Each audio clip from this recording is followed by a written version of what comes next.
잡을 언약의 말씀의 제목은 하나님 마음에 맞는 사람이라는 제목입니다. 우리 예배드리는 우리 그루터기 승유가 학교에서 발표회가 있었어요. 가을마다 학교들마다 이렇게 발표회를 하는데 우리 김 집사님이 영상을 보여주시더라고요. 근데 아이들이 뭐 좀 잘 못하더라고. 또 대강대강하고. 근데 우리 승유는 온몸을 불사르면서 이렇게 막 하더라고요. 막 요란하게 막 제스처도 하고 막 잘하더라고요. 제가 참 마음에 들었어요. 그러면서 마음으로 제가 응원을 어떻게 했냐면은, 그래, 너희들은 그루터기들이야.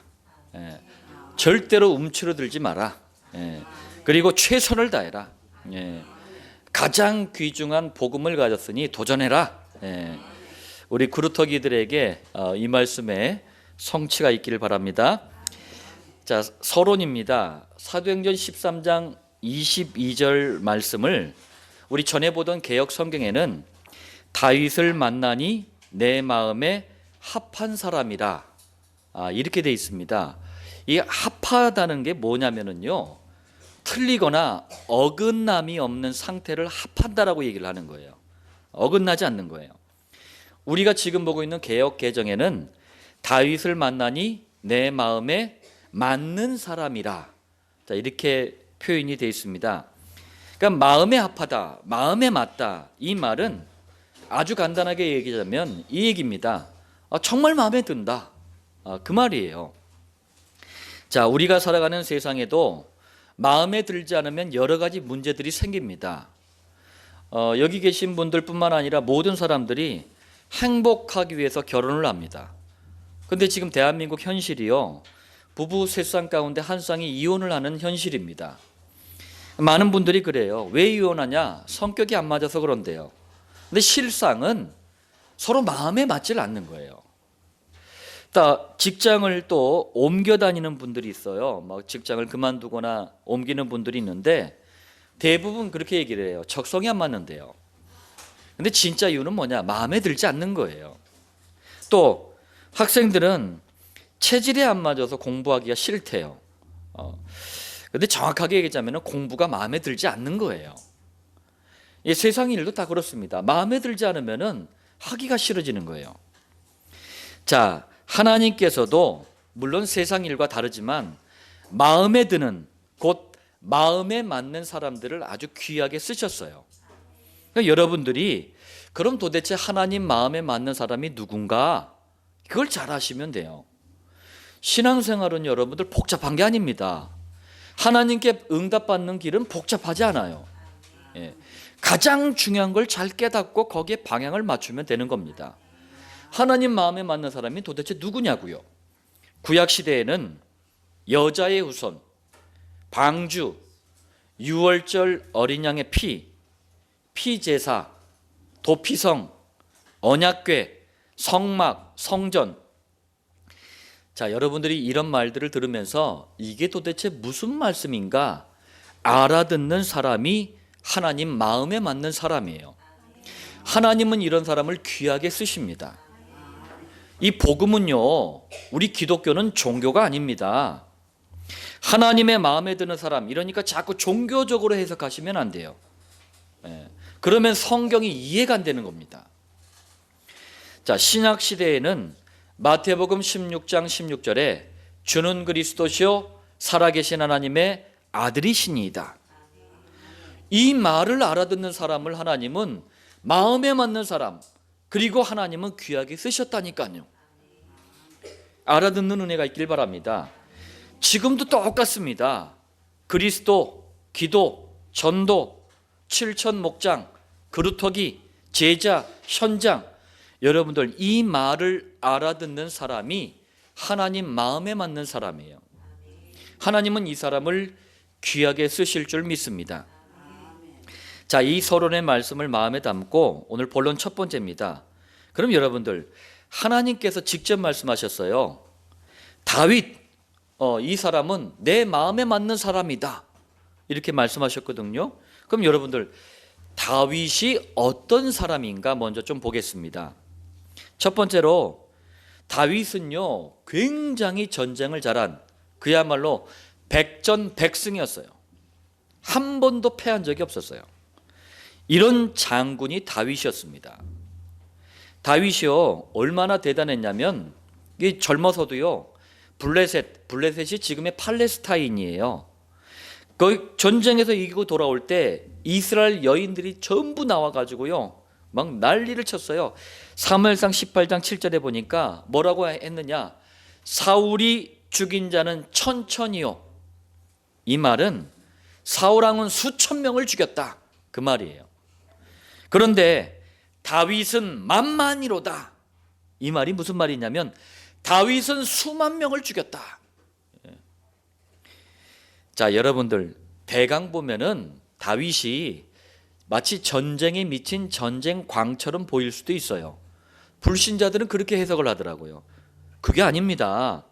다윗은요 자기가 벌이는 전쟁이 우상 숭배하는 민족과 그들이 섬기는 온갖 흑암 세력과의 영적인 전쟁이라는 사실을 정확하게 알고 전쟁에 임한 사람이 다윗이었어요. 다윗에 관한 얘기들이 사무엘상과 역대기상과 쭉 열왕기상에 쭉 나오는데 다윗이 한 전쟁을 그렇게 보셔야지만 성경이 이해가 됩니다. 두 번째로 아주 뛰어난 정치가였어요. 그러면서 이스라엘의 두 번째 임금이었는데 21세기엔 지금도 이스라엘 사람들이 가장 사랑하는 성군이 뭡니까? 아주 어진 임금을 성군이라고 하잖아요. 성군이 다윗이었어요. 자, 그리고 세 번째로 맡겨진 일이 아주 작은 일이라도 최선을 다했고 절대로 가볍게 생각하지 않았어요. 다윗이 어렸을 때 목동일을 했잖아요. 근데 이스라엘 사회에서 당시에 목동일은 여자들이 하는 일이었어요. 어떻게 보면 굉장히 창피할 수도 있었는데 정말 최선을 다해서 했어요. 그리고 그때 이 돌 던지는 이 기술 있잖아요. 이게 최고였다니까요. 제가 우리 김정인 성도님에게 행정에 관한 작은 부탁을 했어요. 제가 뭐 부탁할 때는 뭘 보려고 하는 거예요. 이 사람이 이 일에 대해서 어떻게 반응하고 어떻게 하는지 보려고 하는 거예요. 참 못했죠. 근데 의미가 있는 거예요, 그게. 근데 역시나 최선을 다하더라고요. 이런 자세가 훗날 큰 일을 하는 바탕이 됩니다. 그러니까 어떤 사람은 일을 시켜보잖아요. 그럼 입으로 다 해, 입으로. 그러면은 정말 중요한 일을 맡길 수가 없는 거예요. 어떻게 입으로 다 일을 합니까? 다윗이 이런 삶의 자세를 가지고 있었다 그 얘기입니다. 정말 최선을 다했어요. 그러니까 훗날 사무엘상 17장에 보니까 2m 97cm 어마어마하죠. 이게 블레셋 장군 골리앗의 키예요. 그러니까 우리 예배드는 이 예배당 천정을 뚫는 거예요. 그런데 그 어마어마한 골리앗을 그 돌 던지던 기술 있잖아요. 아무 일도 아닌 여자들이 하는 그 일 하면서 배웠던 그 기술 가지고 쓰러뜨리고 그 한 방에 이스라엘 전체 영웅이 되는 기회로 만들어 버렸다니까요. 여러분들이 무조건 작은 일 열심히 해라 그 얘기로 알아들으시면 안 돼요.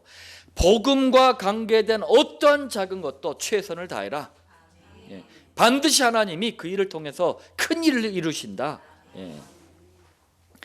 자, 네 번째입니다. 이 다윗은요 무엇보다도 고난을 아는 사람이었어요. 실제로도 많은 고난을 겪은 사람이에요. 여러분들 우리 인생에 고난과 어려운 문제가 있어요, 없어요? 있습니다. 이걸 여러분들 피하지 마세요. 그리스도 능력 붙잡고 도전하시길 바랍니다. 자, 다윗이 얼마나 고난이 많았냐면 사무엘상 19장에서 31장에 보니까 20살 때부터요 약 10년 동안 20대 아닙니까? 인생의 황금기 아닙니까? 이때를 어떻게 보내느냐? 장인인 사울왕이 죽인다고 쫓아오네. 계속 도망만 다녔어요. 10년 동안. 고난이 참 보통이 아니었어요. 그리고 사무엘하 12장에 보니까 이 가장 자기 신복이었단 말이에요. 충신이었단 말이에요. 그 결혼한 우리아 아내를 빼앗아 가지고 자기 것으로 만들었어. 그리고서 그 우리아의 아내 이름이 밧세바였는데, 밧세바를 통해서 자기 아이를 낳았는데 하나님의 징계로 아이가 또 죽는 비극적인 사건을 또 경험합니다. 이런저런 어려움이 참 많았어요. 사무엘하 13장에서 15장에 보면은 이번에는 또 자기가 낳은 아들 압살롬이 지가 왕 되겠다고 반역을 일으키네. 부자간에 완전히 그냥 뭐 어마어마한 일들이 벌어진 거예요. 그래가지고 도망을 가고 큰 어려움을 이만저만 겪은 게 아닙니다. 자, 여러분들 다윗을 딱 보니까 어떻습니까? 우리 인생하고 뭐 별반 그렇게 차이가 없는 것 같아요. 그런데 본론 두 번째입니다. 하나님께서는 장점도 물론 많았습니다만 단점도 꽤 많았거든요. 이런 다윗을 향해서 왜 하나님의 마음에 맞는 사람, 하나님의 마음에 드는 사람, 왜 이렇게 했을까요? 여러분들 이유를 아셔야 됩니다.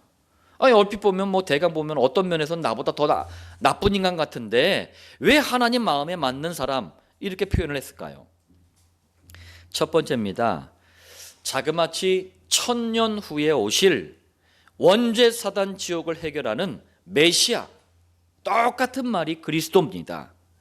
이 메시아 그리스도를 가장 바르게 깨닫고 메시아를 기다리고 그리스도를 바라보고 그를 열망했던 사람이 바로 다윗이었기 때문에 그래요. 증거 있습니까? 있어요. 시편의 절반이, 이 150편인데 그 절반이 75편 아닙니까? 75개의 시편을 다윗이 썼습니다. 그런데 이 다윗의 시편에는요, 너무 놀라워. 1000년 후에 오실 그리스도의 탄생, 그리스도의 십자가의 고난, 죽으심, 부활, 승천, 재림 싹 다 기록이 돼 있어요. 무슨 얘기예요? 그만큼 그리스도를 바르게 깨달았다는 얘기예요. 그러니까 인간적인 그 많은 단점들을 하나님은 다 무시하고 귀하게 쓰신 거예요. 두 번째입니다. 어려서부터 우리 그루터기들 어려서부터 그리스도를 찬양하는 찬양의 사람들 되시길 바랍니다. 이 다윗이 그랬어요. 어려서부터 그리스도를 찬양했고 직접 찬양하기 위해서 자기가 악기를 만들었다니까요. 대단한 사람이에요. 악기를 만들었어요. 그래서 그리스도를 찬양하는 게 너무 좋아서 그런 거예요. 역대기야 29장 26절에 레위 사람은 다윗의 악기를 잡고, 이게 무슨 말씀인지 아시겠습니까? 그리스도의 완벽한 시청과 교제가 성막입니다. 성막에서 예배를 위해 헌신했던 사람들이 레위 사람들이에요. 예배를 헌신했다는 얘기는 뭡니까? 예배 안에 이루어지는 것들이 있잖아요. 기도, 찬양, 헌금, 헌신, 여러 가지들이 예배에 이루어지잖아요. 그런데 다윗이 직접 만든 악기를 가지고 레위 사람들이 찬양을 한 거예요. 정말 그리스도를 알고 누렸던 사람이 다윗이었기 때문에 다윗은요, 찬양의 힘도 남달랐습니다. 증거가 사무엘상 16장 23절에 하나님께서 부리시는 악령이, 이걸 오해하지 마시길 바랍니다. 하나님이 참 못됐네, 악령을 데리고 다니시네, 그 얘기가 아니에요. 사단과 그 졸개들이요, 아무리 능력이 많아도 하나님이 허용하시는 범위 안에서만 역사하는 거예요. 이게 그 말이에요. 자, 사울에게 이를 때에 다윗이 수금을 들고 와서 손으로 탄즉 사울이 상쾌하여 낫고 악령이 그에게서 떠나더라. 어떤 이상한 사람들이 이걸 해석하기를 이게 음악으로 힐링하는 거래요. 그 얘기가 아닙니다. 악령 귀신이 사울 왕에게 계속 역사했는데 다윗이 찬양한 거예요. 와가지고 찬양했더니 악령이 떠나간 거예요. 착각은 마시길 바랍니다. 무조건 찬양한다고 악령이, 귀신이 추방되는 게 아닙니다. 사단 귀신이 벌벌 떠는 이름, 그리스도를 아는 사람, 이게 전제가 되는 거예요. 하나님 마음에 맞는 사람, 곧 그리스도를 아는 사람이 찬양하니까 이런 찬양의 역사가 일어나는 거예요. 저는 오늘날 찬양 현장을 바라볼 때 참 이 점이 제일 안타까워요. 교회들마다요, 찬양한다고 막 기타 치고 다니는 인간들 참 많아요. 또 노래도 뒤따 잘해. 막 신금을 울립니다. 전국 노래자랑 가면 아마 다 1등 할 거야. 악기도 잘 연주하고 뭐 시설도 좋고 음량 이 시설도 잘 돼 있고 뭐 노래도 잘하고 연주도 잘하고 너무 다 잘해. 테크닉 끝내줘요. 그런데 이런 찬양의 힘이 없어요. 이런 찬양의 비밀이 없어요. 그러니까 지들만의 리그를 하고 있는 거야. 지들만의 리그야. 막 자기들은 막 눈 감으면서 막 오만 가지 쓰는데 찬양 드리는 사람 얼굴들을 제가 쫙 봤어요. 봤더니만 다 억지로 해. 예. 왜 그렇습니까? 찬양하는 그 당사자들도 그리스도의 비밀을 가지고 있어야 돼요. 그러면은요 조금 못해도 돼. 예. 픽살이 가끔 가다 놔도 돼. 예. 그것도 은혜가 돼요. 예. 예. 자, 세 번째입니다. 이스라엘의 왕이 되자 이스라엘 48개 성읍에 레위 사람들을 보냅니다. 그러면서 이스라엘 나라 전체에 그리스도의 부흥을 일으킨 사람이 다윗이었어요. 이게 무슨 얘기입니까? 자, 먼저 레위 사람들이 누굽니까? 성막에서 봉사하면서 그리스도를 위한 예배에 헌신된 사람들이 레위 사람들이에요. 그러니까 레위 사람들은 누구보다도 원죄 사단 지옥이라는 인간의 본질적인 저주 문제를 너무나 잘 알고 있던 사람들이에요. 그리고 여기서 빠져나오는 길은 그리스도밖에 없다. 이 결론을 가진 사람들이 레위 사람들이었어요. 이 레위 사람들을 이스라엘 전역에 다 파송해가지고 그리스도를 설명하게 한 거예요. 그러니까 이스라엘 전체가 살아나는 거예요. 7천 목장이라는 개념이 바로 그런 개념이에요. 종교 가지고는 안 된다. 종교화된 교회 가지고는 안 된다. 그리스도 아는 사람이 연약하더라도 그리스도 가진 사람이 가야 된다. 곳곳마다 스며들어서 그리스도를 말해야 된다. 그게 7천 목장이에요. 자, 네 번째입니다. 다시 한번 말씀드립니다. 장차 오실 그리스도의 완벽한 시청과 교제가 성막입니다. 그리고 장차 오실 그리스도의 완벽한 모형이 성전이에요. 같은 겁니다. 자, 다윗은 이 성전이 없던 시대의 임금이 되었잖아요. 그래서 다윗은 자기 생을 마칠 때까지 성전 건축을 사모했던 사람이에요. 자, 이렇게 얘기하니까 자꾸 참 이게 의미를 모르면 참 이게 골치가 아픈 거예요.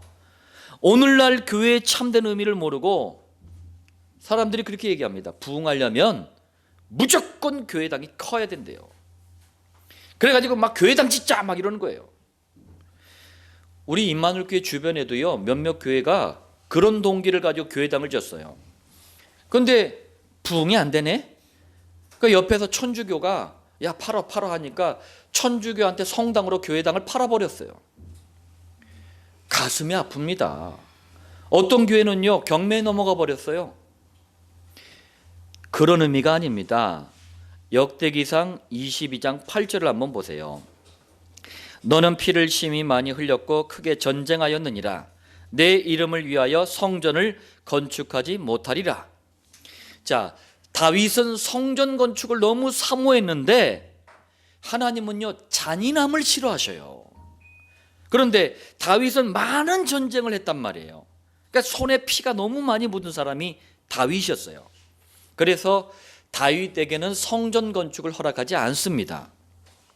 그런데도 불구하고 그리스도를 사모하는 이 열심을 가지고 아들 솔로몬 때 지을 성전, 이 성전 지을 모든 준비를 다 하고 생을 마감합니다. 여러분들 당장 교회당 짓자 이 얘기가 아닙니다. 역대기상 22장 5절 한번 보세요. 다윗이 이르되 여호와를 위하여 건축할 성전은 극히 웅장하여 만국의 명성과 영광이 있게 하여야 할지라. 그러므로 내가 이제 그것을 위하여 준비하리라 하고 다윗이 죽기 전에 많이 준비하였더라. 여호와가 누굽니까? 다윗이 성전 건축하면서 외쳤어요. 여호와를 위하여. 그 여호와가 누굽니까? 장차 하나님 떠난 원죄, 마귀의 자녀라는 신분, 지옥이라는 운명을 해결하실 그리스도가 여호와예요. 이 그리스도가 너무 중요하기 때문에 그리스도를 상징하는 성전을 가장 웅장하고 가장 영광스럽게 준비하려고 모든 준비를 끝내고 인생을 마감합니다. 성전 건축의 의미를 여러분들 잘 깨달으시길 바랍니다. 자, 5번째입니다. 자, 이런 다윗이었단 말이에요. 그러니까 하나님 마음에 얼마나 다윗이 들었던지 실제로도 다윗은요, 그리스도가 오시는 육신적인 혈통, 육신적인 족보에 들어간 사람이 바로 다윗이었어요. 마태복음 1장 1절에 아브라함과 다윗의 자손 예수 그리스도의 계보라. 계보라는 말은 족보란 뜻이에요. 사람의 아들로 오신 그리스도를 향해서 다윗의 자손이라고 했으니 얼마나 영광입니까? 만약에 우리 여기 오늘 예배드리는 여러분들 중에 우리 사람의 아들로 오신 그리스도를 향해서 우리 남상희 집사의 자손이라 이러면 얼마나 영광이겠습니까? 즉 그거랑 똑같은 얘기예요. 사도행전 13장 23절에 보니까 이 사람의 후손에서, 이 사람은 다윗 아닙니까? 이스라엘을 위하여 구주를 세우셨으니 곧 예수라. 하나님의 영원한 계획 중에 최고의 계획이 있습니다. 하나님이 인간을 향한 최고의 사랑이 있습니다. 그걸 그리스도라 그래요. 이 그리스도를 보내시는 일에 다윗의 혈통이 쓰임 받았으니 얼마나 영광스럽고 얼마나 귀한 일입니까? 하나님 마음에 합한 사람이 나온다면 동일한 응답과 축복을 받으시는 줄 믿으시길 바랍니다. 본론 3번째예요. 하나님 마음에 맞는 최고로 축복된 성도가 되려면 여러분 그럼 어떻게 하면 되겠습니까? 우리도 이 응답을 받아야 되잖아요. 어떻게 하면 되겠습니까? 첫 번째입니다. 윤리 도덕이 뛰어나라는 얘기가 아닙니다. 여러분들 종교적인 사고, 종교적인 생각을 버리시길 바랍니다.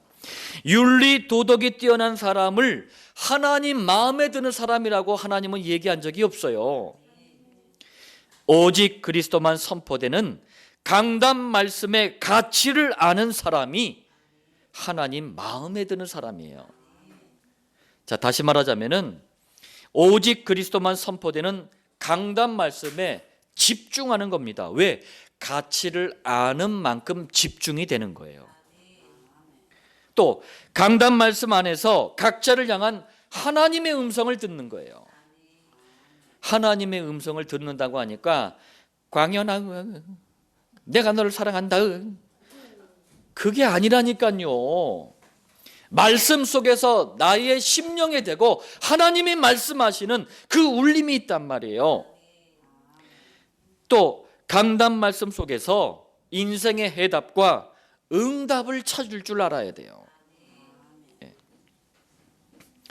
주중에 저희 딸 우리 희명이하고 이제 학교의 어떤 작은 일 관계로 이렇게 대화를 했어요. 대화를 하는데 강단 말씀을 가지고 그걸 어떻게 적용하고 어떻게 해석을 하고 어떻게 해답을 찾아가는가 이런저런 대화를 했어요.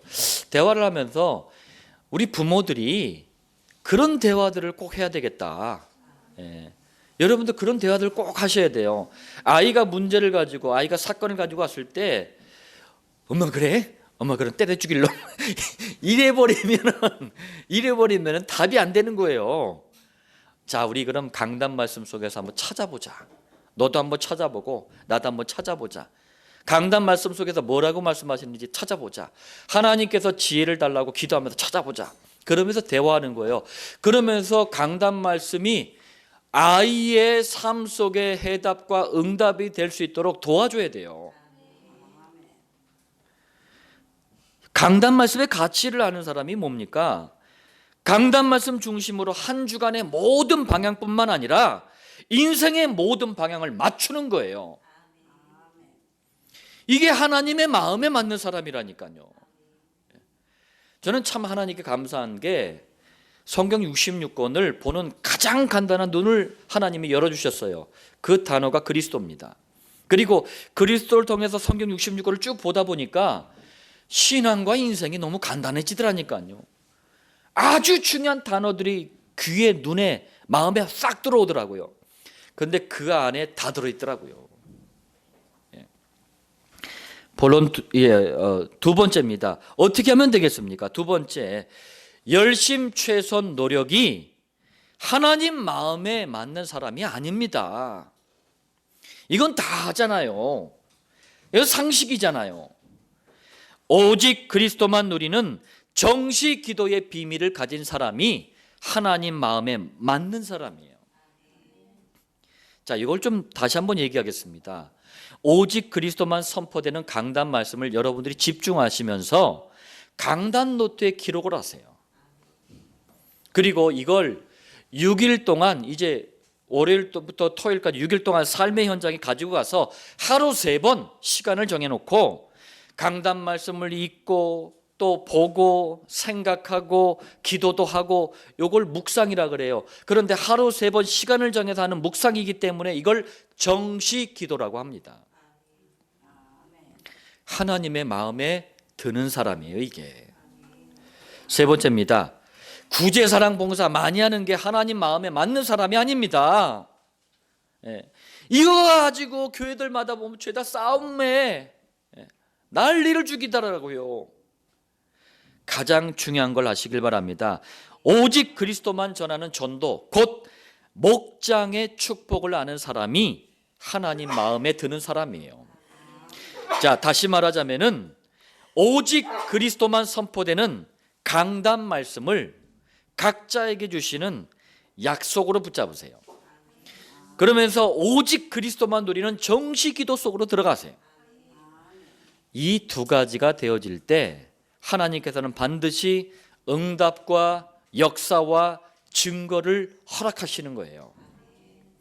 그럼 이걸 가지고 만남을 통한 응답과 축복으로 나아가시면 돼요. 여러분들, 내가 응답받고 내가 하나님의 역사와 증거를 가지고 있잖아요. 그럼 만나는 사람들에게 이걸 말하게 돼 있어요. 요 만남을 시간과 장소를 고정해서 지속하는 겁니다.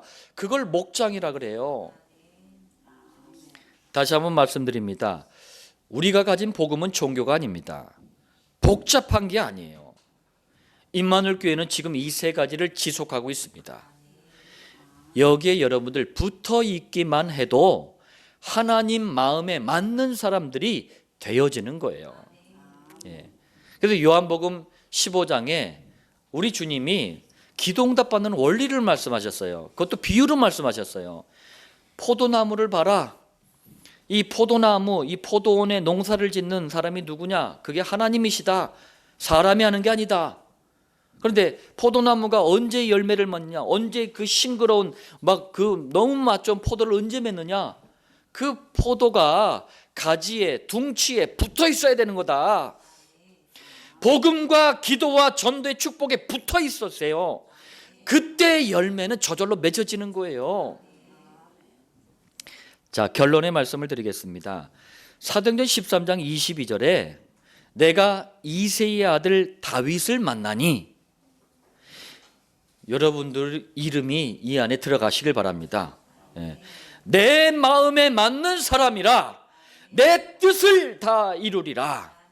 할렐루야. 하나님은 시대마다 하나님 마음에 맞는 사람을 찾아서 하나님의 모든 뜻을 다 이루셨어요.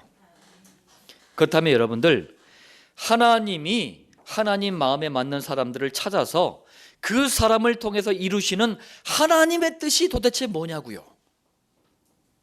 자, 이거를 여호와 하나님이 인간 구원을 위해서 사람의 아들로 오셨는데 그분이 예수님입니다. 예수님께서 직접 말씀해 주셨어요. 요한복음 6장 38절에 내가 하늘에서 내려온 것은, 희한하게 말씀하셨죠? 우리는 어떻게 얘기합니까? 내가 저 같은 경우 우리 성고사님 태에서 태어난 것은 이렇게 해야 되는데, 내가 하늘에서 내려온 것은 무슨 말이에요? 만왕의 왕, 하늘의 왕께서 인간의 태를 빌려서 사람의 아들로 이 땅에 내려오셨다는 거예요. 모든 사람은요, 그 육을 부모를 통해서 받습니다. 그 영은 하나님이 주시는 거예요. 모든 사람은 그렇게 옵니다. 그런데 우리 예수님께서는 하늘의 왕, 만왕의 왕이시란 말이에요. 왜 내려오셨대요? 38절에 나를 보내신 이의 뜻을 행하려 함이니라. 아주 중요한 하나님의 뜻을 이루기 위해서 오셨다는 말이에요. 그 뜻이 뭡니까? 39절 나를 보내신 이의 뜻은, 하나님의 뜻을 지금 이제 말씀하시죠. 뭐냐? 내게 주신 자 중에 내가 하나도 잃어버리지 아니하고 영생, 곧 영원한 생명을 주시기로 작정된 자를 싹 다 구원하시기 위해서 오셨다는 말씀이에요. 그리고 이것이 하나님의 뜻이래요. 39절 마지막 날에 다시 살리는 이것이니라. 죽음을 이기고 부활하신 주님이 다시 재림하실 때 구원받은 모든 성도를 싹 다 한 명도 빠짐없이 생명의 부활로 다시 다 일으켜서 영원한 천국으로 데려가는 것이 하나님의 뜻이래요. 교회 다니는 분들이, 종교 생활하는 분들이 꼭 이렇게 질문해요. 목사님, 하나님의 뜻이 뭐죠? 질문해요. 그럼 제가 성심성의껏 성경 갖다 들이밀면서 우리 주님이 말씀하셨다면서 이게 하나님의 뜻이다 얘기해줘요. 그 다음에 만나면 목사님, 하나님의 뜻이 뭐죠? 또 물어. 종교 생활하는 교인들에게는 이게 들려지지가 않아요. 이게 들려지지가 않아요. 들려지지가 않으니까 이 중요한 하나님의 뜻에 인생의 방향을 맞출 수가 없어요. 그러니까 불신자 이상으로 고통을 당하는 거예요. 자, 40절입니다. 내 아버지의 뜻은 아들을 보고 믿는 자마다 영생을 얻는 이것이니 마지막 날에 내가 이를 다시 살리리라. 하나님의 뜻이 너무나 중요하기 때문에 요한복음 6장 39절을 비슷하게 또 반복해서 말씀하신 거예요. 똑같은 말씀이에요. 무슨 얘기입니까? 하나님의 뜻은 여기에 딱 고정이 돼 있다, 그 얘기예요. 정리하겠습니다. 복음과 전도 안에 하나님의 모든 뜻이 다 들어있어요. 그리고 이 엄청난 하나님의 뜻을 하나님 마음에 맞는 사람들을 통해서 다 이루시겠다라고 오늘 말씀하십니다. 여러분들 이 말씀을 언약으로, 약속으로 붙잡는 은혜가 있기를 예수님의 이름으로 축원드립니다.